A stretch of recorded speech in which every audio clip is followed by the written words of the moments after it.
I'm going to talk to you a little bit about the Ol Drop Tyne wicks. These are different from a lot of the wicks that you're going to see on the market today. What's interesting about them is they're UV free, they're completely biodegradable, and they're compressed paper. This is not a felt, it's not a different material, and you'll notice that it's rectangular. What the strength of this is its absorbency is numerous times more than that of the competitors. It's very thin, and I'm just going to give you a demonstration. This is water, this is not the actual thing. We don't want to waste it because it's so valuable. Okay, I'm just going to put a couple drops on here. I'm going to put it at an angle, and you'll see how quickly it gets absorbed.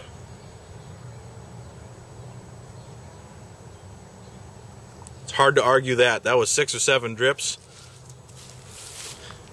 and it all went on the wick. It is hard to argue that. The great thing about this is it expands. It actually gets bigger, which allows the air to travel through it more, which in turn is going to take your scent a longer distance, and it's going to keep it fresh.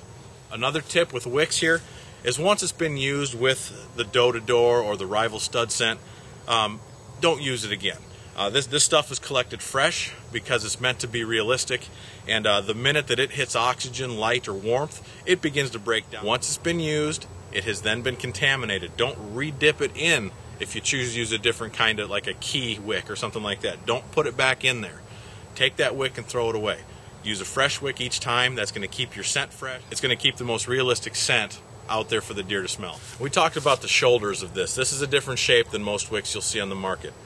These are what we refer to as the shoulders, and what that does is when it's either dragging or hanging or whatever, it's going to move a lot better because of the wind, the way it's hitting the brush on the ground, or whatever. That's just another added aspect to this that makes it a little bit more valuable. A general rule of thumb is maybe use 2 or 3 of these scent wicks per set. 2 is probably very adequate if you want to keep it on the conservative side, but there are a lot of successful whitetail hunters that use up till 5.